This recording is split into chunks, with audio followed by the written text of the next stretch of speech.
Hello friends, तो date है आज की 26 अगस्त 2020 और द हिंदू एडिटोरियल डिस्कशन में टोटल आज हम लोग आज 4 आर्टिकल डिस्कस करेंगे। जिसमें सबसे पहला आर्टिकल जो है वो मार्जिनलाइजेशन ऑफ जस्टिस के ऊपर में है कि कैसे डिस्ट्रीब्यूटिव जस्टिस के ऊपर कोई बात नहीं करता है, लेकिन डिस्ट्रीब्यूटिव जस्टिस जो है सोसाइटी के लिए काफ़ी ज़्यादा इंपॉर्टेंट है।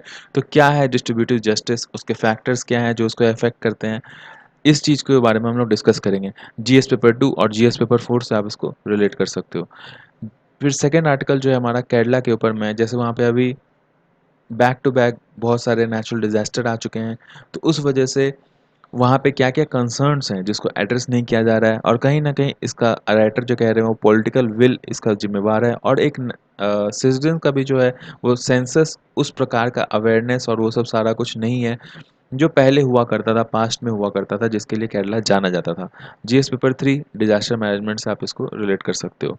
फिर थर्ड आर्टिकल जो है मैग्नेट्स फॉर मैन्युफैक्चरिंग। अब ये आर्टिकल जो है वो जीएस पेपर 1 के फैक्टर्स इफेक्टिंग इंडस्ट्रियलाइजेशन, मोबिलाइजेशन से भी आप इसको रिलेट कर सकते हो, और फिर जीएस पेपर 3 से भी इसको आप रिलेट कर सकते हो, प्लानिंग ऑफ इकोनॉमी और इस सब से। तो इसमें क्या है, इसमें एक्चुअली है कि देखिए अभी सेंटर जो है उसको और भी ज़्यादा इम्प्रूव करना है मैन्युफैक्चरिंग सेक्टर का, इन्वायरमेंट, इकोलॉजी और निशे, ताकि जो बहुत सारे जो कंपनीज ऐसे जो ग्लोबल इकोनॉमी में चल रहा है, ऐसा खबर रूमर्स चल रहा है कि चाइना से वो एग्जिट करने वाले हैं, तो इंडिया के अंदर कम से कम वो अपना सेफ हेवन देख सके। फोर्थ आर्टिकल छोटा आर्टिकल है बहुत, लेकिन हमने इसलिए आर्टिकल इसमें जोड़ा है ताकि थोड़ा बहुत आपको स्टैटिक भी जो है टेररिज्म के ऊपर, वेस्टर्न स्टेट के टेररिज्म के ऊपर वो आपका थोड़ा क्लियर हो जाए, और इसके अंदर जो है कैसे स्टेट स्पॉन्सर्ड टेररिज्म को ऑर्गेनाइज करते हैं और वो कैसे आगे बढ़ता है, तो उसके बारे में थोड़ा स्टैटिक और आज का आर्टिकल को मिक्स करके हम लोग उसके अंदर डिस्कस करेंगे, जो कि हमारा जीएस पेपर 3 से रिलेटेड है। ठीक है, तो अब जो नए बच्चे नए हैं उनको मैं बताऊं कि जो टेलीग्राम चैनल पे आप जब जाओगे तो सर्च बार में द हिंदू 365 अगर आप टाइप करते हो तो gkmonk.com आपको सजेशन आएगा। उस वाले चैनल को आपको सब्सक्राइब करना है, उसके फाइल सेक्शन में आपको सारे नोटिफिकेशंस मिल जाएंगे जो भी हम फाइल यहाँ पे डिस्कशन करते हैं। ठीक है, फर्स्ट आर्टिकल के ऊपर आते हैं, the marginalisation of justice in public discourse. GS paper 2 social justice, उसके सब टॉपिक डिस्ट्रीब्यूटिव जस्टिस से आप इसको रिलेट कर सकते हो, और GS paper 4 aptitudes and foundation values of civil services से आपको इसको रिलेट कर सकते हो। तो आर्टिकल शुरुआत कैसे होता है, आर्टिकल में राइटर कहते हैं कि देखिए दो तरह के आइडिया जो है वो पब्लिक डिस्कोर्स के अंदर में आज के टाइम पे ज़्यादातर उनके मन में रहता है। पहला, एक तो होता है कि इम्प्लिसिट, जो कि सेल्फ इंटरेस्ट से ही मतलब रहता है, अपने घर परिवार का ही मतलब होता है। दूसरा होता है एक्सप्लिसिट, जो कि वो अपने देश प्रेम के वजह से करता है, अपनी सोसाइटी के लिए वो कंट्रीब्यूट करता है। अभी देखिए कहीं पे भी अगर सोसाइटी के अंदर में एक सेल्फ इंटरेस्ट का कल्चर होता है तो वहाँ पे दूसरे क्या कर रहे हैं उससे हमको कोई मतलब नहीं होता है। फिर उसके बाद बहुत लिटिल एक्नॉलेजमेंट होता है हमारे सोसाइटी के अंदर में, अगर सेल्फ इंटरेस्ट से ही हम लोग सिर्फ ग्रसित हैं तो ग्रीड और सेल्फ इंटरेस्ट और ये सब का जो एक नैरो थिंकिंग है उसके वजह से सीवियर इनइक्वालिटीज़ आ जाता है सोसाइटीज़ के अंदर में, और जो बेनिफिट है सोसाइटी का वो सबको नहीं मिल पाता है। लोग जो है टैक्स भरना कम कर देते हैं, वो लंगर और ये सब का सोशल जो एक्टिविटीज़ होता है वो सब करना बंद कर देते हैं। तो इसमें बहुत एक बड़ा तबका जो सोसाइटी का है वो इनजस्टिस सहता है, और उसके साथ जो फेयर जस्टिस है वो नहीं होता है। अब उसके बाद आगे क्या बोलते हैं राइटर, कहते हैं कि देखिए जो सैक्रिफाइस है वो करना अनिवार्य है किसी भी इंडिविजुअल के लिए, लेकिन ये भी ठीक है कि जो लोग कहते हैं कि सैक्रिफाइस सिर्फ हम करें और बेनिफिट उसका कोई और क्यों सहे, तो उसके ऊपर राइटर कहते हैं कि देखिए एक सोसाइटी तभी चलती है जब सोसाइटी के अंदर जो कमज़ोर हैं, जो वीकर सेक्शन है, जो किसी कारणवश जनरेशन फॉल्ट के वजह से वो पीछे रह गए हैं, उनका आप हेल्प करें, बिकॉज आपके जनरेशन वाइज या फिर आप इस लेवल पे हैं कि आप उसको हेल्प कर सकते हो। तभी जो है कि सोसाइटी के अंदर इक्वालिटी रहता है और सोसाइटी के अंदर हार्मनी रहता है। उसके बाद आगे राइटर ये कहते हैं कि जब तक ये कोर इशू ऑफ जस्टिस, जहाँ पे fair distribution of benefit and burden नहीं शेयर किया जाएगा किसी भी सोसाइटी के अंदर में, तो जो मेन स्ट्रीम पब्लिक डिस्कोर्स है वो जस्टिस और इक्वालिटी और नेशनल हार्मनी नहीं फ़ील कर पाएगी। अब उसके बाद वो रियल लाइफ़ एग्ज़ाम्पल देते हैं, ये जीएस पेपर 4 में किसी टॉपिक पे आप इसको बिल्कुल आराम से यूज़ कर सकते हो। देखिए, उसके अंदर वो बताते हैं कि कुछ डेकेड पहले, हो सकता है कि 20 साल पहले, उनकी यंग जो डॉक्टर थी, उनसे वो पूछती है कि जस्टिस क्या होता है? तो उन्होंने एक एग्ज़ाम्पल बताया बॉटल को लेकर के कि जैसे बॉटल उनके हाथ में था, उन्होंने कहा मैं इस बॉटल के साथ कुछ भी कर सकता हूँ बिकॉज़ ये बॉटल मेरे पास है। मैं इसको चाहूँ तो अपने हाथ में रह कर के सिर्फ़ अपने लिए यूज़ कर सकता हूँ। मैं इसको चाहूँ तो अपने घर परिवार वालों को दे सकता हूँ बिकॉज़ वो मेरे लव बीइंग्स हैं, उनसे मैं प्यार करता हूँ। और मैं अगर चाहूँ तो इसको किसी ऐसे आदमी को दे सकता हूँ जिसको इसका ज़रूरत हो। जिसको इसका ज़रूरत हो और वो मैं उसको पहचानता नहीं भी हूँ, लेकिन फिर भी उसको अगर ज़रूरत है तो मैं उसको दे सकता हूँ। This is what is justice. तो फिर कुछ दिन बाद वो लोग जब ट्रैवल कर रहे थे, कहीं से जा रहे थे, तो उसके बाद वो ट्रैफिक सिग्नल पे जब रुकते हैं तो वहाँ पे कोई एक बेगर आता है उनसे कुछ माँगने के लिए। तो उन्होंने एक पैकेट ऑफ बिस्किट उस बेगर को दे दिए थे और फिर उनकी जो बेटी है वो उनसे पूछती है कि पापा क्या ये जस्टिस है? तो उन्होंने कहा कि हाँ ठीक हाँ, एक फॉर्म ऑफ जस्टिस है, this is not purely justice. तो फिर उसके बाद राइटर जो है बैक टू द आर्टिकल आते हैं, वो कहते हैं कि देखिए मेरी बेटी को उस समय बिल्कुल ये तो नहीं पता चला था कि जस्टिस होता क्या है, लेकिन वो कहीं न कहीं राइट ट्रैक पे है क्योंकि जस्टिस सबसे पहला रिक्वायर ये करता है कि हमारी जो जजमेंट हो वो ग्रीड से ग्रसित ना हो। वो किसी लालच की वजह से या फिर किसी एक पर्सनल एम्बिशंस या फिर जैसे किसी से हम प्यार करते हैं अगर तो उसके लिए ही सिर्फ बायस्ड होकर के वो जजमेंट ना हो तभी वो जस्टिस कहलाता है। तो शेयरिंग विथ स्ट्रेंजर्स जो है वो पहला स्टेप होता है जस्टिस का एक इन्वायरमेंट क्रिएट करने के लिए। उसके बाद फैक्टर्स ऑफ जस्टिस में टोटल 4-5 चीज़ें और आती हैं। सबसे पहले वो कहते हैं कि देखिए एब्सेंस ऑफ लव और फ़ैमिलियरिटी जो हम लोग ने अभी देखा। उसके बाद सर्कमस्टांसेस ऑफ जस्टिस को डिफ़ाइन करने के लिए जो स्कॉटिश फिलॉसफर है डेविड ह्यूम वो टर्म करते हैं कि देखिए एक सोसाइटी के अंदर में अगर सब सब कुछ अवेलेबल है उस सोसाइटी के अंदर में तो वहाँ पे जस्टिस नहीं हो सकता बिकॉज़ किसी को ज़रूरत ही नहीं है कि किसी और के लिए वो क्या करेगा। तो और उस सोसाइटी के अंदर में जहाँ पे कुछ भी नहीं है, जैसे साउथ सूडान के अंदर में पूरा अभी सब कुछ खत्म हो चुका है, वेनेज़ुएला के अंदर में अभी बहुत ज़्यादा प्रॉब्लम चल रहा है, तो वहाँ पे कुछ भी नहीं है, तो वहाँ पे भी जस्टिस जो है वो होना बहुत मुश्किल है। तो वैसे सोसाइटी के अंदर जहाँ पे थोड़ा बहुत मतलब अप डाउन है, तो वहाँ पे जो जस्टिस है वो काफ़ी बढ़िया हो सकता है। और वहाँ पे जो जस्टिस है, जो है कि उसको मतलब जैसे अगर अच्छे वेल ऑफ सेक्शन है, तो वो कहाँ पे अपना पैसा खर्च करेगा? वो वेल ऑफ सेक्शन के ऊपर ही तो खर्च नहीं करेगा, वो कुछ ऐसा सोसाइटी का तबका खोजेगा जहाँ पे उनको ज़रूरत है। अब देखिए जो डेवलप्ड कंट्रीज़ हैं, उनके कंट्री के अंदर में थोड़ा कम ज़रूरत है इन सब सारी चीज़ों को, लेकिन फिर भी अपने कंट्री के अंदर में जो होमलेस हैं, जो माइग्रेंट्स हैं, उनके लिए वो काम करते हैं। This is what is justice. तो और आगे जो फैक्टर है और क्या है, रॉबिन्सन क्रूज़ो का वो एग्ज़ाम्पल देते हैं कि उनका ऐसा कहना था कि justice value in society and moderate scarcity. मतलब अगर सोसाइटी के अंदर में आप सबको जानते हो, कोई एक आपका गाँव है, उसके अंदर आप सबको जानते हो, हर कोई आपका कज़न या दूर का रिश्तेदार है। तो वहाँ पे अगर आप कुछ करते हो, तो कहीं न कहीं वो जो सामने वाला आदमी है, उसको आप अपने आप से एसोसिएट करके देखते हो, तो आप अपने लिए करो या फिर वो सामने वाले आदमी के लिए करो, वो जस्टिस के दायरे में उतना फुल्ली 100% नहीं आता है बिकॉज़ उसमें आपका कुछ ना कुछ सेल्फ इंटरेस्ट जुड़ा होता है। तो इस वजह से सोसाइटी के अंदर में उस सोसाइटी के अंदर में जहाँ पे सब कोई को आप जानते हो, वहाँ पे भी जस्टिस जो है उतना प्रॉपर तरीके से प्रिवेल नहीं हो पाता है। वहाँ पे थोड़ा बहुत बायसनेस आ ही जाता है। तो उस वजह से सोसाइटी के अंदर में आप नीदर अलोन रहो, मतलब बिल्कुल अकेले भी ना रहो, लेकिन आप सबको ना भी जानो, ये भी ज़रूरी होता है। ठीक है? उसके बाद आज कि सोसाइटी में जो जस्टिस का मेन डेफिनेशन है वो दो बातों पे डिपेंड करता है। पहला हायरार्कियल और दूसरा इगैलिटेरियन। इगैलिटेरियन का मतलब हमने 2-3 दिन पहले एयरटेल में पढ़ा था कि जो सोसाइटी के अंदर में हर किसी को एक समान माना जाए, उस सोसाइटी में उसको इगैलिटेरियन सोसाइटी कहते हैं। हायरार्कियल का मतलब क्या होता है? जहाँ पे रैंक डिटरमाइन किया जाए बर्थ के अनुसार। जैसे कि अगर कोई अच्छे घर में, वेल ऑफ घर में अगर वो जन्म लेता है तो उसको सोसाइटी में ज़्यादा मिलना चाहिए।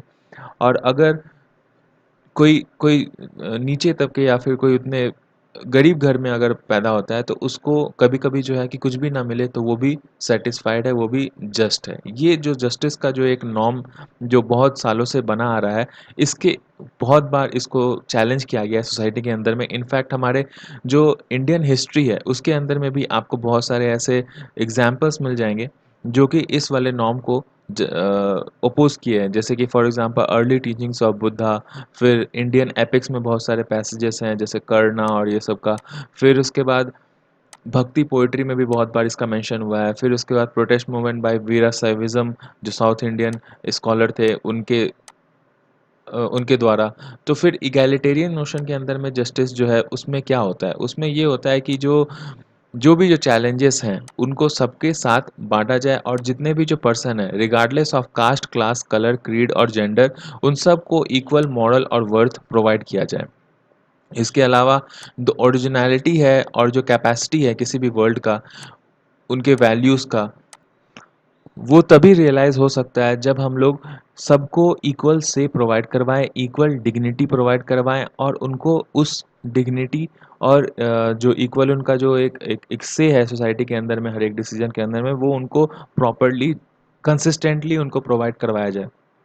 और जिस सोसाइटी में ये चीज़ नहीं होता है और वहाँ पे अभी भी जो है हायरार्कीज़ फ़ॉलो की जाती हैं, जैसे कि अगर मान लीजिए कोई मोनार्कियल सोसाइटी के अंदर है, जहाँ पे जो राजा है, वो हमेशा अपने जन्म की वजह से वहाँ पे हमेशा राजा बनते रहता है। तो वहाँ पे सोसाइटी को फ़ाइट करना चाहिए, अपना रिकॉग्निशन के लिए, इक्वल रिकॉग्निशन के लिए। तो चा ताकि वहाँ पे जैसे इसी वजह से जो है 19th सेंचुरी के एंड तक आते-आते बहुत सारे देशों में डेमोक्रेसी आ गया। क्योंकि डेमोक्रेसी को काफ़ी ज़्यादा जस्ट माना जाता है। उसके बाद वो कहते हैं कि इगैलिटेरियन सोसाइटी के अंदर में जब तक सारे पर्सन्स इक्वल ना हो जाए तब तक वो इगैलिटेरियन सोसाइटी या फिर डिस्ट्रीब्यूटिव जस्टिस वहाँ पे आप नहीं समझ सकते हो। और इगैलिटेरियन सोसाइटी का ही जो मेन एसेंस है वो है डिस्ट्रीब्यूटिव जस्टिस, जहाँ पे जस्टिस जो है वो सबको मिले, इक्वल बराबर में सबको बटे।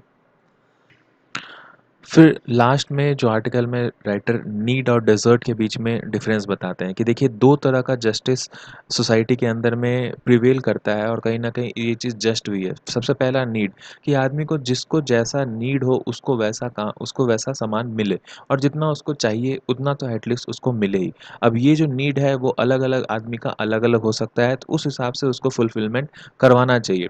जैसे फॉर एग्ज़ाम्पल एक स्कॉलर जो है उसका जो नीड है पेन, पेंसिल, पेपर और प्रॉपर जो उसको रहने-सहने का जो चीज़ है वो सब उसको चाहिए होता है। लेकिन एक माउंटेनियर को इसके अलावा भी बहुत कुछ चाहिए होता है। तो वो उनको प्रोवाइड करवाना एक सोशल जस्टिस का भी एक फ़ॉर्म है। इसके अलावा सेकंड जो है वो है प्रिंसिपल ऑफ डेज़र्ट।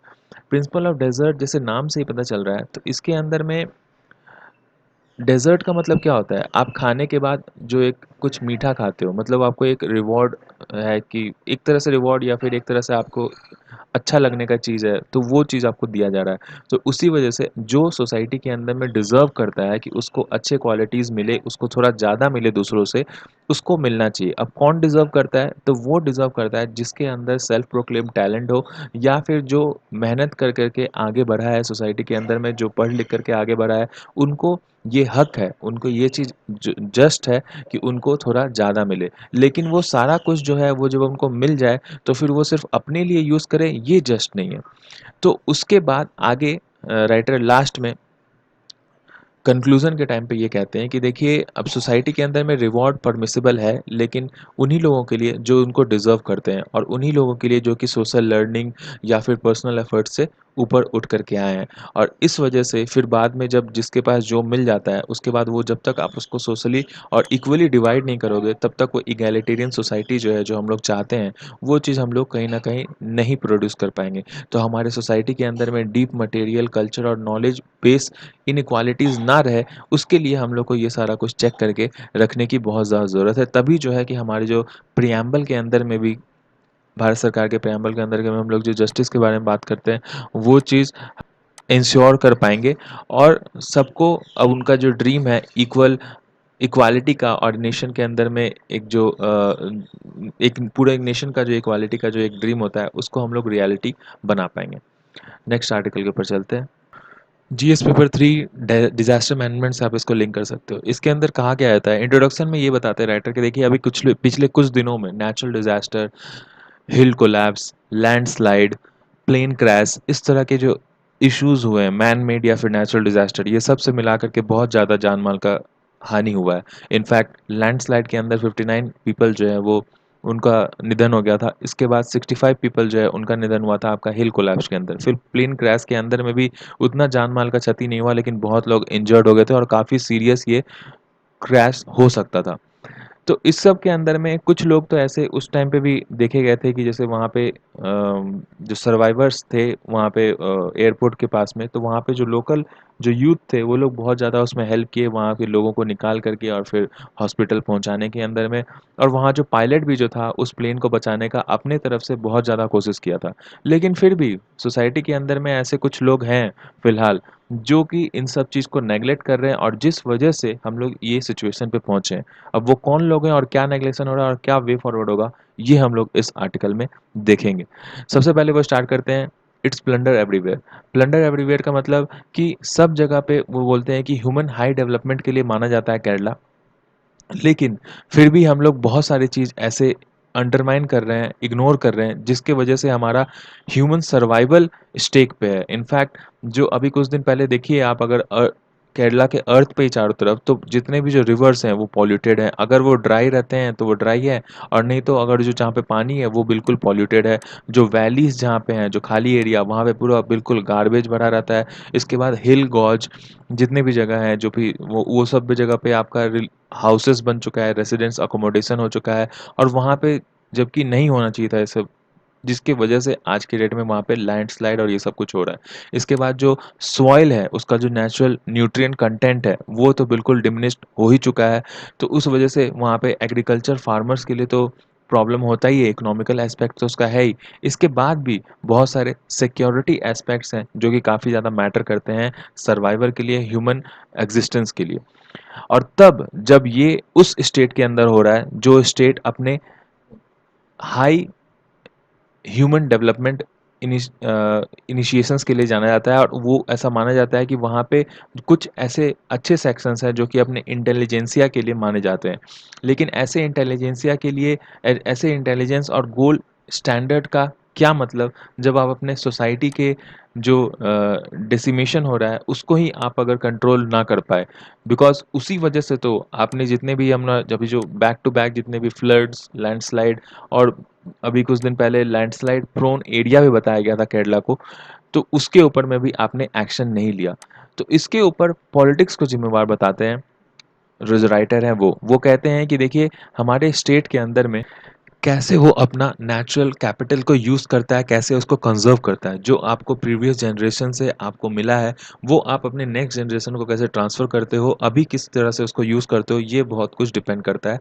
और वो चीज़ कोर ऑफ पॉलिटिक्स के अंदर में इस चीज़ को कहीं न कहीं अनदेखा किया जा रहा है, बिकॉज़ उसको कहीं न कहीं ऐसा लगता है कि अगर वो इन सब चीज़ों को जो नॉर्मल ह्यू एंड क्राई होता है पॉपुलेशन का, उसको आप इग्नोर करता है अगर पॉलिटिक्स, तो हो सकता है कि इलेक्टोरल बेनिफिट जो है उसका अंडरमाइन हो जाए। और जिस वजह से लार्ज स्केल पे जो है वेस्टेड इंटरेस्ट की वजह से नेचुरल कैपिटल का जो है कि वहाँ पे हनन किया जा रहा है। अब उसका सबसे बड़ा एग्ज़ाम्पल ये है कि अभी सबरीमाला के अंदर में फिर से एक नया एयरपोर्ट का निर्माण की बातें चल रही हैं और ये केरला जैसे छोटे स्टेट के अंदर में 5वाँ एयरपोर्ट का ये स्थापना होगा अगर ये बन जाता है सबरीमाला के अंदर में तो।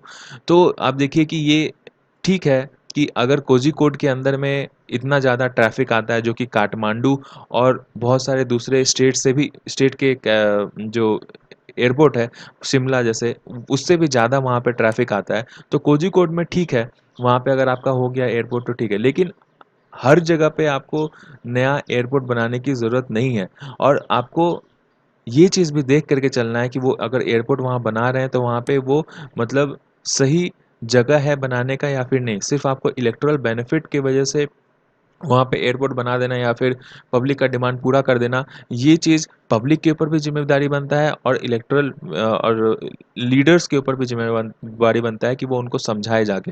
बिकॉज़ इसी वजह से वहाँ पे कोझिकोड में जो है कि इतना ज़्यादा रेनफॉल होता है जिस वजह से जो डैम्पनेस है आपका एयरपोर्ट का जो हवाई पट्टी है उसका, उसके वजह से वहाँ पे एक्सीडेंट हुआ था। सेम वो चीज़ मैंगलोर में भी हुआ था, लेकिन मैंगल जो टेबल टॉप रनिंग की वजह से हुआ था, तो ये चीज़ पहले ही जो अथॉरिटीज़ हैं उन्होंने इस चीज़ को कोझिकोड के बारे में आगाह कर दिया था, लेकिन फिर भी उसके ऊपर कुछ एक्शन नहीं लिया गया और उसके ही तर्ज पे अभी भी जो है कि ऐसा देखा जा रहा है कि जैसे सबरीमाला के अंदर में बन बन रहा है नया एयरपोर्ट, तो वहाँ पे भी इस चीज़ को उतना ज़्यादा ध्यान पे नहीं रखा गया है। तो उस वजह से सेफ्टी और सिक्योरिटी जो फ़ोरमोस्ट होना चाहिए, उस चीज़ को कहीं न कहीं अंडरमाइन किया गया है, उसको कहीं न कहीं अंडरस्कोर किया गया है। फिर लास्ट में राइटर जो है एंड में वे फॉरवर्ड बताते हैं कि देखिए, जो हमारा केरला का पास्ट है, वो हम लोग ज्योग्राफ़ी के लिए ही ज़्यादा जाने जाते हैं। हमारे यहाँ पे जो कंज़म्पशन है नेचुरल रिसोर्सेज का, वो शुरू से ही काफ़ी सही रहा है और काफ़ी कंजर्विंग नेचर के हम लोग रहे हैं और इस वजह से हम लोग का केरला जो है वो गॉड ओन स्टेट के नाम से भी जाना जाता है। लेकिन हम अचानक से ऐसा एक्सपेक्ट करेंगे हमारे पॉलिटिकल सोसाइटी से कि अगर वो लोग जैसे आज तक जो 1990 से लेके अभी तक जो है क्रोनिक कैपिटलिज्म की वजह से इतना सारा डेवलपमेंट करते जा रहे हैं, हर जगह पे इंक्रोचमेंट होता जा रहा है, तो वो अचानक से चेंज हो जाएगा, तो ऐसा नहीं होने वाला। जब तक पब्लिक के अंदर कंसेंसस नहीं आएगा, तब तक ये जो थ्रेट ऑफ लाइफ है वो कंटिन्यू रहेगा। और लास्ट में कंक्लूजन जो है बहुत शानदार तरीके से उन्होंने करा है। वो कहते हैं ऐसा कि 1990s में ऐसा कहा गया था कि मोबाइल टेलीफोन्स जब स्प्रेड होने लग गए थे, तो ऐसा कहा गया था कि ज्योग्राफी इज बीइंग हिस्ट्री। और अब जब ऐसा सिचुएशन आ गया है केरला में और इतने जो बैक टू बैक फ्लड्स और मॉनसून की वजह से जो फ्लड आ रहे हैं, लैंडस्लाइड हो रहे हैं, वो काफ़ी ज़्यादा अब नॉर्मल हो गया, हर साल भी ये चीज़ अब होने लग गया है। तो अब हम लोग को भी ऐसा लगता है कि या हिस्ट्री इज जो ज्योग्राफी है वो सही में इस तरह से सेव किया गया है, जो हिस्ट्री जो है आपका उससे बन रहा है। नेक्स्ट आर्टिकल मैन्युफैक्चरिंग सेक्टर के ऊपर में, ये आपका GS paper 1 factors responsible for location of primary secondary tertiary sector industries in various parts of the world including India से आपको रिलेट कर सकते हो। इसके अंदर में इंट्रोडक्शन में ये बताते हैं कि देखिए पैंडेमिक की वजह से बहुत सारे जो कंपनीज हैं जैसे American, Japanese, south Korean companies, ये सब सारे अभी चाइना से जो है कि एग्जिट करने का सोच रहे हैं। इसमें बहुत सारे कंट्रीज जो है वियतनाम और ऐसे कंट्रीज में भी जाकर के अब सेटल होना चाह रहे हैं, लेकिन कुछ कंट्रीज जो हैं वो इंडिया से भी बातें कर रही हैं। इसके अंदर 3 ऐसे इंपॉर्टेंट फैक्टर्स हैं जिसकी वजह से चाइना से जो है वो कंपनीज़ जो है वो एग्ज़िट करना चाहती है। सबसे पहला कि चाइना के ऊपर अब वो लोग ज़्यादातर जो है वो रिलाई नहीं करना चाहते हैं। जो चाइना की जो बिल्डिंग कैपेसिटी है, जो मैन्युफैक्चरिंग गुड्स और ये सब सारा जो उनका जो आइडियल बिज़नेस स्ट्रैटेजी है, वो सप्लाई चेन डिसरप्शन काफ़ी ज़्यादा कर देता है। बिकॉज़ आप देखिए कि चाइना का जो डोमिनेंस है, वो टाइम के साथ बढ़ता जा रहा है इस सप्लाई चेन के क्षेत्र में। और उस वजह से जैसे अभी कोविड-19 आया था, तो उसने क्या करा था कि बहुत जो एसेंशियल ड्रग्स है, उसको सप्लाई करना बंद कर दिया था, जो उस समय वर्ल्ड में बहुत ज़्यादा ज़रूरी था। तो वो एक कहीं न कहीं रियलाइज़ेशन हो गया पूरे वर्ल्ड को, इंक्लूडिंग जो डेवलप्ड कंट्रीज़ है उसको भी, कि आप पूरी तरीके से चाइना के ऊपर रिलाई नहीं कर सकते हो। जो पूरा मैन्युफैक्चरिंग हब जो बना हुआ है, सब कुछ वहीं पे मैन्युफैक्चर हो रहा है। अगर चाइना चाहे फ्यूचर में, तो वो बहुत कुछ जो है कि वहाँ पे कर्टेल कर सकता है, आपको देना ही बंद कर दे। वो बोलेगा कि नहीं दूँगा मैं, आपको जो करना करो। तो फिर आप सोवेरियन कंट्रीज़ के ऊपर तो आप वॉर तो नहीं छेड़ सकते हो। वैसे ही कोविड-19 जैसा अगर मान लीजिए पैंडेमिक रहा, कुछ भी ऐसा आगे फ्यूचर में इमरजेंसी रहा, तो आप क्या वहाँ पे पहले वॉर करके उसके वो सामान को उठा के लेके जाओगे? नहीं। तो उस वजह से डिस्ट्रीब्यूटेड मैन्युफैक्चरिंग हब होना ज़रूरी है। और इस वजह से भी जो है कि ग्रोइंग अनसर्टेनिटी की वजह से, तीसरा पॉइंट ये कहता है, ग्रोइंग अनसर्टेनिटी की वजह से चाइना से लोग जो है वो एग्ज़िट करना चाहता है। अब उसके बाद बहुत सारे कंट्रीज़ ने हमारी कंट्री से भी बात करा है कि आपके कंट्री में आना चाहते हैं, लेकिन इंडिया का जो पोजीशन है वो थोड़ा-सा ग्रिम है फ़िलहाल। बिकॉज़ आपको भी पता है कि हमारी जो रैंकिंग है वो 6th रैंकिंग आती है और चाइना जो है वो मैन्युफैक्चरिंग कंट्रीब्यूशन में नंबर 1 है। उसके बाद जो जीडीपी में हमारा जो मैन्युफैक्चरिंग सेक्टर का जो कंट्रीब्यूशन है, वो फ़िलहाल 2020 तक हमने टारगेट रखा है 25% करने का, और 2018 के अंदर सिर्फ़ 15% था हमारा, जो कि चाइना का बिल्कुल हाफ़ फिगर है। उसके बाद इंडस्ट्री में जो वैल्यू एडेड सिस्टम जो ग्रो करना चाहिए था इंडिया के अंदर, 12% का हमने टारगेट रखा था, लेकिन वो चीज़ सिर्फ 7% से ही ग्रो कर पाया। जबकि चाइना ने 1978 से जब से उसने अपना इकोनॉमी खोला है, तो उसका हर साल एनुअली 10.68% से वो चीज़ ग्रो कर रहा है। अब हमारा उसी वजह से हमने जो चूँकि लेट खोला था, तो हम चाहते थे कि कम से कम 12% से बढ़े, तो फिर हम लोग एक रीज़नेबल टाइम पे उस लेवल पे पहुँच पाए जहाँ पे चाइना अभी फ़िलहाल है। उसके बाद यूरोपियन यूनियन से चाइना जो है वो जस्ट कुछ ही आगे-पीछे चलता रहता है। जो लार्जेस्ट एक्सपोर्टर मैन्युफैक्चरिंग गुड का जो है, वो सिर्फ़ यूरोपियन यूनियन से कुछ ही नीचे है, कुछ ही श्रेणी नीचे है, जबकि 18% जो वर्ल्ड का शेयर है वो एक्सपोर्ट करता है चाइना खुद से। उसके बाद इंडिया एक्सपोर्टर्स एक्सपोर्टर्स वाले लिस्ट के अंदर में टॉप 10 में भी नहीं आता है। इनफैक्ट वर्ल्ड में जो टॉप 10 कंट्रीज़ है वो 83% ऑफ वर्ल्ड मैन्युफैक्चर गुड्स जो है वो एक्सपोर्ट करती है। इंडिया उसमें टॉप 10 में भी अभी तक जगह नहीं बना पाया। क्यों नहीं बना पाया? तो हम लोग देखिए कुछ चीज़ों में बहुत ज़्यादा लैग करते हैं। सबसे पहला इंफ्रास्ट्रक्चर कॉन्स्ट्रेंट है हमारे पास। उस प्रकार के इंफ्रास्ट्रक्चर, इंक्यूबेशन हब्स, फिर उसके बाद स्टार्टअप टेक्निक्स, अब जो है वो थोड़ा बहुत इसके अंदर हम लोग का तेज़ी पकड़ा है, लेकिन उतने दिन से skill development, startup hubs, incubation centres ये सब के ऊपर में उतना ज़्यादा फोकस नहीं था। स्किल्ड लेबर्स की भी उस वजह से कमी है। डिसएडवांटेज इन टैक्स पॉलिसी एनवायरनमेंट, जीएसटी के आने से, one nation one tax regime आने से जो हमारा जो ईज़ ऑफ डूइंग बिज़नेस वाला रैंकिंग है वो काफ़ी अच्छा बढ़ कर के आया है। ये भी एक एग्जाम्पल है कि कितना ज़्यादा ग्रिम है हमारा सिचुएशन टैक्स पॉलिसीज़ के ऊपर में। फिर उसके बाद नॉन कंड्यूसिव रेगुलेटरी एनवायरनमेंट, जो रेड टेपिज़्म है और जो ब्यूरोक्रेटिक स्ट्रक्चर है, जो पहले लाइसेंस राज चलता था, वो कहीं न कहीं अभी भी पूरी तरीके से ख़त्म नहीं हुआ है। इसके बाद high cost of industrial credit, poor quality of workforce, skill development और ये सब का कमी के होने की वजह से, rigid labour laws, rigid labour laws की वजह से जो है कि हमारे देश में किसी को भी तुरंत आप निकाल नहीं सकते हो अगर वो परमानेंट लेबर हो जाता है, परमानेंट एम्प्लॉय हो जाता है तो और भी बहुत सारे कॉन्स्ट्रेंट्स हैं लेबर लॉ के ऊपर में, तो जिस वजह से भी जो है ईज़ ऑफ डूइंग बिजनेस थोड़ा सा ह्यूमैनिटेरियन कंडीशंस की वजह से, सोशलिज्म ट्रेडिशन की वजह से हमारे यहाँ पे लेबर लॉ का जो है कि उतने प्रॉपर तरीके से कस्टमाइज़ नहीं कर पाते हैं, जो कि अब जैसे चाइनीज़ जैसे सोशल वो कम्युनिस्ट रिजीम जो कर पाती है, वहाँ पे तो फंडामेंटल राइट नहीं है ना।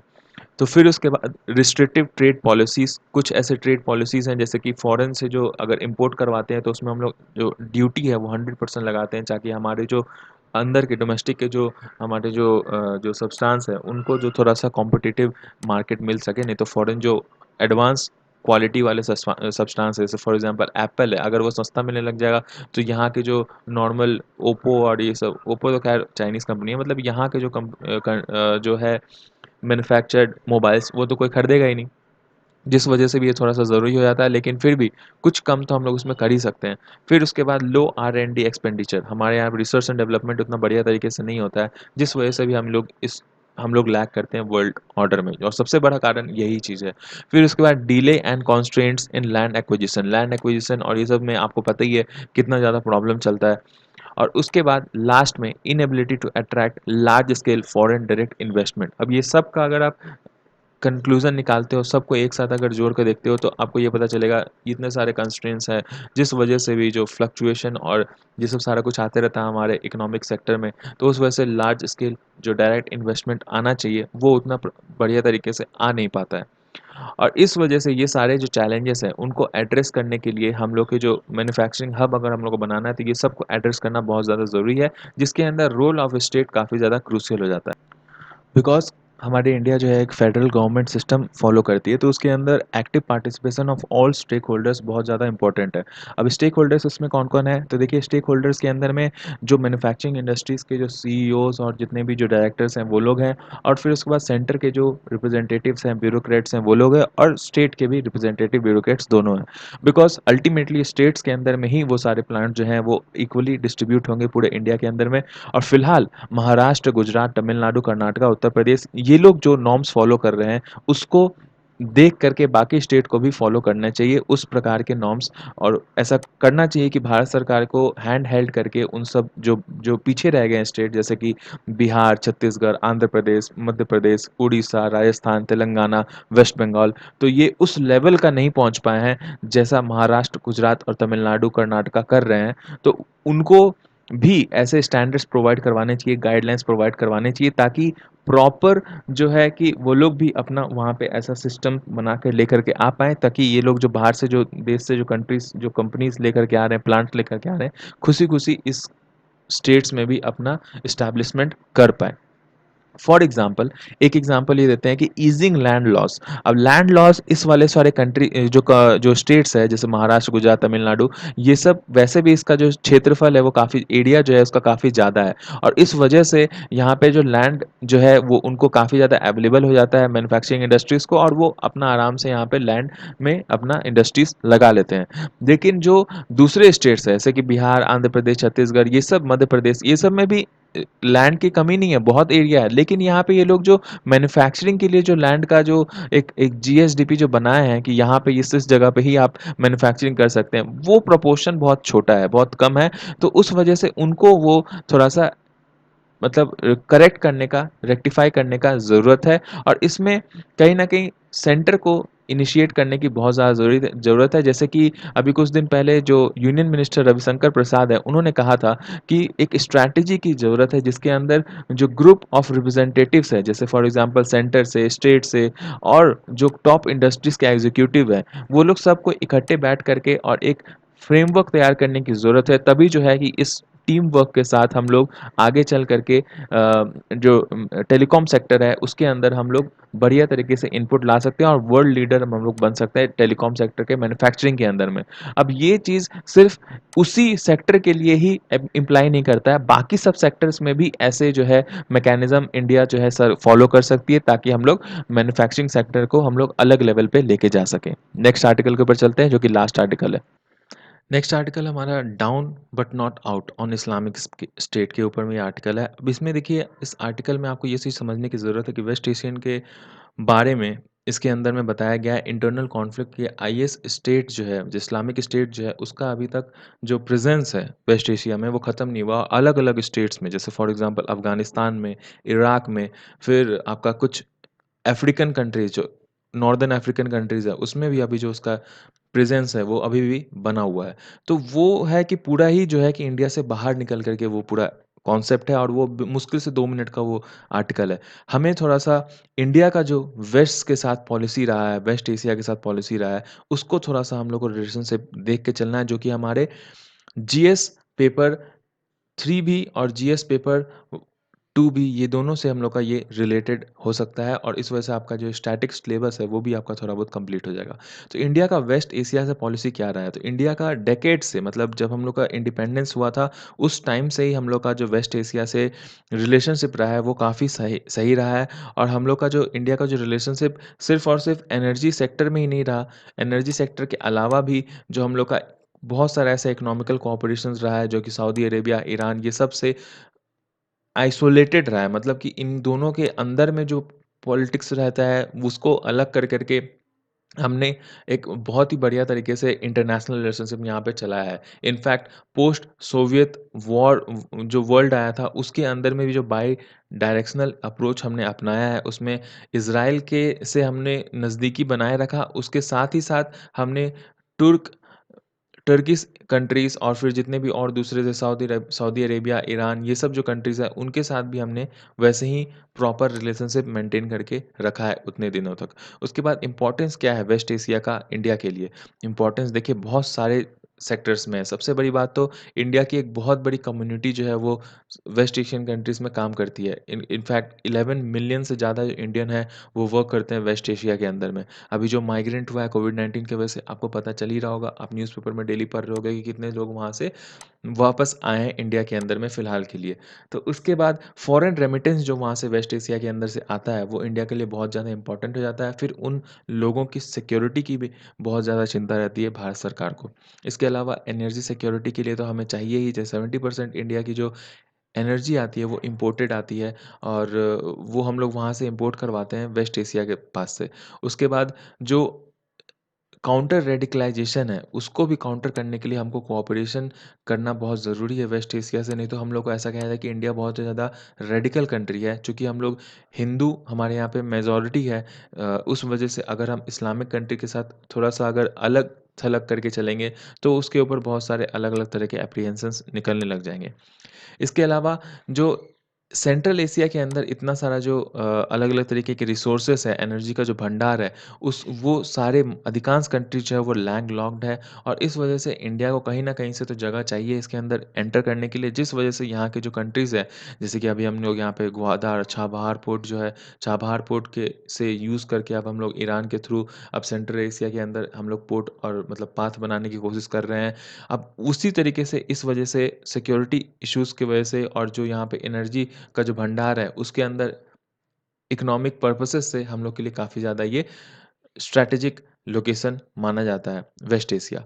अब उसके बाद चैलेंजेस क्या है? चैलेंजेस ये है कि देखिए पॉलिटिकल इंस्टेबिलिटी बहुत ज़्यादा है। जो सिक्योरिटी सिचुएशन है वेस्ट एशिया में आपस में वो इतना ज़्यादा लड़ते रहते हैं कि वो बाकी दूसरे कंट्रीज़ के लिए काफ़ी ज़्यादा प्रॉब्लमैटिक हो जाता है। इनफैक्ट उसके बाद जब यूएसए और रशिया जो बिग पावर जब इसके अंदर घुस गई कि उस चीज़ को जो जो कहीं न कहीं उनका वेस्टेड इंटरेस्ट भी था और फिर एक वर्ल्ड हीरो दिखाने का उनका एक जो शुरू से ही एक मोटिव रहा है, उस चीज़ को भी इम्प्लीमेंट करने के लिए और फिर कहीं न कहीं वेस्टेज इंटरेस्ट इस बात पे कि अगर कोई जैसे कंट्री अगर रह जाता है मतलब हम लोग उसमें वहाँ पे सॉल्यूशन करवा देते हैं, तो वहाँ का हो सकता है कुछ ऑयल रिफाइनरीज़ और ये सब के अंदर हम लोग को थोड़ा-सा कुछ मतलब डिस्काउंटेड इंटरेस्ट हम लोग को मिल जाएगा और वहाँ पे हम लोग अपना काम कर सकते हैं। ये भी यूएसए का जो है थोड़ा बहुत मनसा रहा है उतने दिनों से। तो जिस वजह से वो लोग जब उसके अंदर घुस गए, तो फिर उसके बाद अब जो वहाँ का जो इंटरनेशनल सिचुएशन है, वो और भी ज़्यादा ग्रिम हो गया और आज का जो आर्टिकल है, जो द हिंदू वाला है, उसके अंदर यूएसए का ही जो प्रेज़ेंस है, वो ज़्यादातर उसके अंदर बताया गया है। 3 पैराग्राफ का आर्टिकल है। अब उसके अंदर फिर इंटर स्टेट इस्लामिक राइवलरी भी जो है, वो भी बहुत ज़्यादा बड़ा प्रॉब्लम है वेस्ट एशिया के अंदर में कामकाज करने के लिए, जिसके अंदर GCC Iran rivalry, Shia Sunni conflict, external intervention in the region जो कि यूएसए और रशिया दोनों का एक्सटर्नल इंटरवेंशन और फिर उसके बाद fear of rise in religious radicalism, ये सब जो है वो काफ़ी ज़्यादा प्रॉब्लम क्रिएट करता है। फिर टेररिज़्म जैसे कि इराक, सीरिया, आईएसआईएस जो है वो लोग सब उसके अंदर काफ़ी ज़्यादा प्रॉब्लम क्रिएट करता है। सऊदी और ईरान की जो राइवलरी है, आपस में एक-दूसरे को मिसाइल मारते रहते हैं। पाकिस्तान का फैक्टर है, पाकिस्तान जो है वो कभी किधर से जो है लग करके और फिर वहाँ वेस्ट एशिया के अंदर में, अफ़गानिस्तान के अंदर में मतलब जो है कि अशांति फैलाते रहता है। फिर शिया सुन्नी कॉन्फ्लिक्ट, ये मुस्लिम के अंदर में एक एक अलग ही एक जैसे कि इंडिया के अंदर जैसे हिंदू के अंदर में अलग-अलग जो एक सेक्टर्स हैं कास्ट के अंदर में, वैसे ही मुस्लिम के अंदर में अलग सेक्टर होता है शिया और सुन्नी। तो उनमें भी आपस में काफ़ी ज़्यादा कॉन्फ्लिक्ट चलता रहता है और जिस वजह से भी वहाँ पे सिक्योरिटी कंसर्न जो है काफ़ी ज़्यादा बना रहता है। लेकिन फिर भी इंडिया ने कहीं न कहीं इज़राइल और यूएसए से के साथ में भी क्लोज़ रिलेशनशिप होने के बावजूद भी इन सारे कंट्रीज़ के साथ ठीक-ठाक रिलेशनशिप अभी तक मेंटेन करके रखा है। इंडिया का जो वेस्ट पॉलिसी जो है वो भी काफ़ी बढ़िया अभी फ्रूटफुल साबित हो रहा है। लेकिन इन सब के पीछे जो अभी जो इतने सारे चेंजेस हो रहे हैं उसके अंदर वेस्ट एशिया का भी कुछ एडेड इंटरेस्ट है जिसकी वजह से वो इंडिया के तरफ जो है कि थोड़ा-सा मतलब सॉफ्ट दिखते हैं। बिकॉज़ अभी जो अटलांटिक मार्केट था, एनर्जी मार्केट, उसको यूएसए ने कहीं बहुत ज़्यादा जो है कि उसको घेर लिया है और फिर रशिया भी जो है, वो काफ़ी सस्ते दाम पे उनको प्रोवाइड करना शुरू कर दिया है एनर्जीज़। तो उस वजह से इनको अब इंडिया की तरफ में और साउथ इंडिया और चाइना की तरफ में उनको देखना ज़रूरी पड़ गया है और साउथ एशिया और चाइना की तरफ और इंडिया की तरफ देखना उनको ऐसा लग रहा है कि अब जो है हमारा न्यू मार्केट शिफ्ट जो हुआ है, वो उधर ही हुआ है और जिस वजह से वो लोग जो है इधर ज़्यादा ध्यान दे रहे हैं। उसके बाद अरब स्प्रिंग जब आया था, उसके बाद जब इजिप्ट, इराक ये सब के बीच में जब आपस में बहुत ज़्यादा कॉन्फ्लिक्ट हो गया, तो उस टाइम पे चाइना और इंडिया को वो लोग इंटरलोक्यूटर की तरह से देख रहे थे बिकॉज़ बाकी की जो दुनिया है, यूरोपियन यूनियन, फिर उसके बाद यूएसए, फिर रशिया, ये लोग सब अपने-अपने जो एक एक जो सैंक्शंस और नॉन सैंक्शंस ऐसे वाले कंट्रीज़ जो बन गए हैं। लेकिन इंडिया और साउथ साउथ एशिया की कंट्रीज़ और फिर चाइना, ये सब जो है वो कहीं न कहीं नाम वाले ग्रुप में आते हैं और चाइना अभी वो सब कुछ मानता नहीं है, तो वो लोग अलग ही सीन पे चल रहा है। तो उसके उनके साथ वो लोग इकोनॉमिक रिलेशनशिप आगे मेंटेन करके बहुत दिन तक चल सकते हैं, जिस वजह से वो लोग थोड़ा-सा इसकी तरफ देख रहे हैं। तो लास्ट में एनालिसिस क्या हो सकता है? एनालिसिस ये हो सकता है, देखिए इंडिया का लुक ईस्ट पॉलिसी तभी सक्सेसफुल हो सका जब साउथ ईस्ट एशियन कंट्रीज़ भी लुक वेस्ट टू इंडिया, एक चाइना को बैलेंस करने के लिए वो लोग अपने माइंड में बैठा के रखे थे। वैसे ही लुक वेस्ट पॉलिसी इंडिया का भी सफल हो सकता है बिकॉज़ जो वेस्टर्न एशिया के कंट्रीज़ हैं, वो लोग अभी इंडिया की तरफ देख रहे हैं कि ये एक हमारा नया मार्केट साबित हो सकता है, काफ़ी स्ट्रैटेजिक मार्केट साबित हो सकता है जो हमारे नेबरहुड में है। तो उस वजह से इंडिया को वेस्ट एशिया के साथ रिलेशनशिप के बारे में काफ़ी सँभल कर के आगे बढ़ने की ज़रूरत है। कुछ ऐसे स्ट्रैटेजिक चैलेंजेस के ऊपर एवज़ में आकर के कुछ ऐसे स्टेप नहीं उठाने की ज़रूरत है, जिससे आगे चल के प्रॉब्लम हो। अब देखिए, जो आज के आर्टिकल में इस्लामिक स्टेट के बारे में लिखा है, वो बताते हैं कि देखिए ऐसा पहले कहा गया था कि इस्लामिक स्टेट टेररिज़्म जो है वेस्ट एशिया के अंदर, अफ्रीका के अंदर ख़त्म हो गया है। लेकिन आज भी हम लोग देख सकते हैं कि 10,000 से ज़्यादा आईएस फाइटर्स जो हैं, वो इराक, सीरिया ये सब जगह पे अभी भी मौजूद हैं। और इस वजह से आईएस ड्रिवन टेरर जो है, वहाँ पे अभी भी बरकरार है, वैसे ही जो है वो चल रहा है। इसके अलावा जो 2 कंट्रीज़ हैं, जहाँ पे आईएस का जो एस्टैब्लिशमेंट है, वो बहुत ज़्यादा है 2014 के बाद, वहाँ पे उन्होंने ऐसा देखा गया है कि मल्टीलैटरल वॉर एफर्ट के बाद पिछले 4 सालों में बहुत ही ज़्यादा तबाही मच चुकी है। करीब-करीब 3000 फाइटर्स जो हैं, वो वहाँ पे वेस्टर्न अफ्रीका के पास में उनका निधन हो गया है, यूएन का रिपोर्ट के अनुसार। इसके बाद अफ़गानिस्तान, अफ्रीका, इराक, सीरिया ये 3 कंट्रीज़ के अंदर में भी इनका प्रकोप काफ़ी ज़्यादा देखा गया है। अफ़गानिस्तान के अंदर में देखा गया है कि वहाँ पे बहुत सारे जो अटैक्स हैं, अलग-अलग स्टेजेस में वहाँ पे एथनिक और रिलीजियस माइनॉरिटीज़ के ऊपर में ये चीज़ लगाया गया है, होता आया है और उस वजह से वो लोग काफ़ी ज़्यादा इस चीज़ से ग्रस्त हैं। कहीं न कहीं इंडिया का जो एनएस जो अभी एक लॉ आ रहा है, जो वहाँ से जो माइनॉरिटीज़ हैं, उनको अंदर में लाने की बात हो रही है। तो उसके ऊपर में भी ये जो रीज़न था अफ़गानिस्तान का वो बहुत बड़ा एक रीज़न था। इसके बाद आप अगर सीरिया और इराक का देखिए तो उसके अंदर में भी जो इंसर्जेंसी है आईएस का, वो भी अभी अभी तक ख़त्म नहीं हुआ है। वहाँ पे तो देखिए कि सीरिया के अंदर तो इतना ज़्यादा वॉर है कि अभी तक स्टेबलाइज़ नहीं हुआ और वहाँ से बहुत सारे माइग्रेंट जो है, वो आस-पास के कंट्रीज़ के अंदर जा कर के बस गए हैं। In Syria Bashar al Assad government जो था, वो प्रैक्टिकली सिविल वॉर तो जीत गया था, बट फिर भी सीरिया जो है वो ऐसा डिवाइड हो गया है कि अभी तक उसके अंदर में शांति नहीं आ पाया है। जो गवर्नमेंट है वहाँ पे टेरिटरीज़ को कंट्रोल कर ली है, लेकिन कुछ जिहादी कोलिशंस जो है, रिबेल जो है, वो आज भी उस प्रोविंस के अंदर में जो ख़ास करके जो नॉर्थ ईस्ट के तरफ में जो कुर्दिश रिबेल हैं, वो लोग अपना ऑटोनॉमी डिक्लेयर कर के और अभी सीरिया टर्किश बॉर्डर के अंदर में काफ़ी ज़्यादा प्रॉब्लम क्रिएट कर रहे हैं। और वो चीज़ अभी भी जो सिचुएशन है काफ़ी ज़्यादा ग्रिम है और काफ़ी ज़्यादा अभी भी वो ज्वलंत मुद्दा बना हुआ है।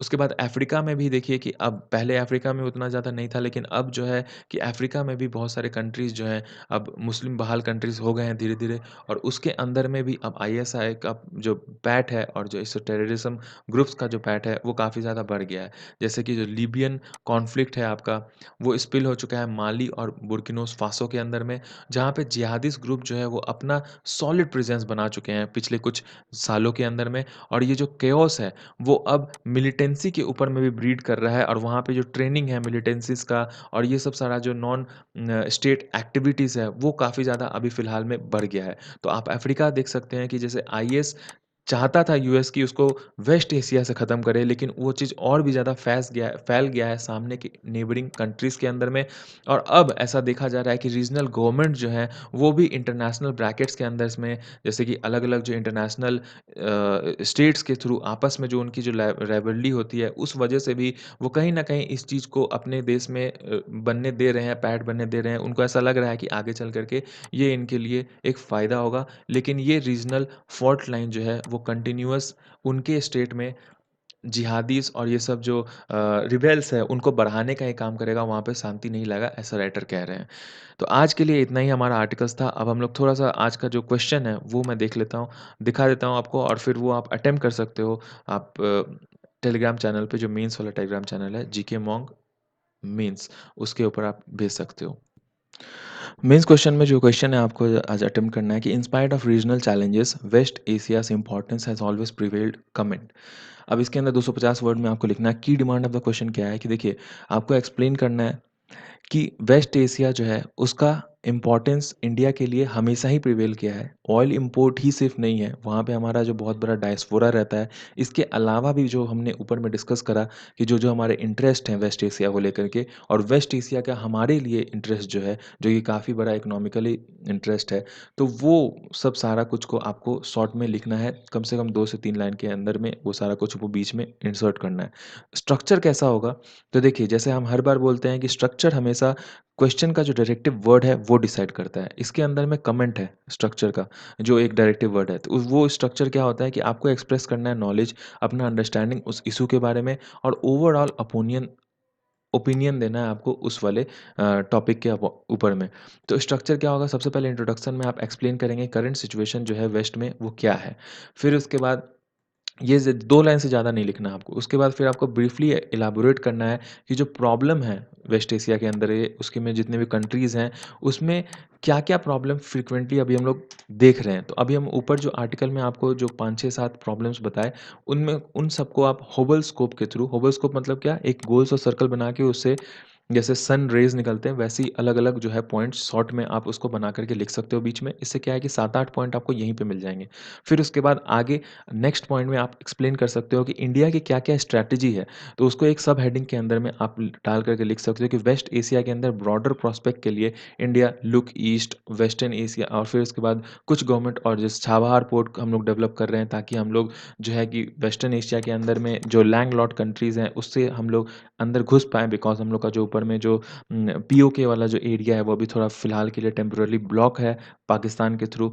तो और इस तरीके के जो है कि स्ट्रैटेजीज़ और क्या-क्या इंडिया की अभी बन रही है, उन सब चीज़ को आप वेस्ट एशिया के ब्रॉडर पर्सपेक्टिव से रख सकते हो। लास्ट में 2 लाइन का कंक्लूज़न लिखना है कि जियोपॉलिटिकल स्टेबिलिटी उस रीजन में बहुत ज़्यादा ज़रूरत है और उसके अंदर में इंडिया को किस प्रकार से नैम का सहारा लेकर के कंटिन्यू आगे बढ़ते जाना है बिकॉज़ यूएसए और रशिया दोनों ही उसके अंदर इन्वॉल्व रहते हैं हमेशा और अभी हम लोग उसको छोड़ भी नहीं सकते हैं बिकॉज़ चाइना जो है उसका भी इन्वॉल्वमेंट अफ्रीका और वेस्ट एशिया ये सब जगह पे बहुत ज़्यादा हो गया है। तो उस वजह से एक इंडियन ओशियन ये सब जगह पे जो है कि अपना पकड़ बनाए रखने के लिए वहाँ का उसका रेलेवेंस जो है काफ़ी ज़्यादा ज़रूरी हो जाता है।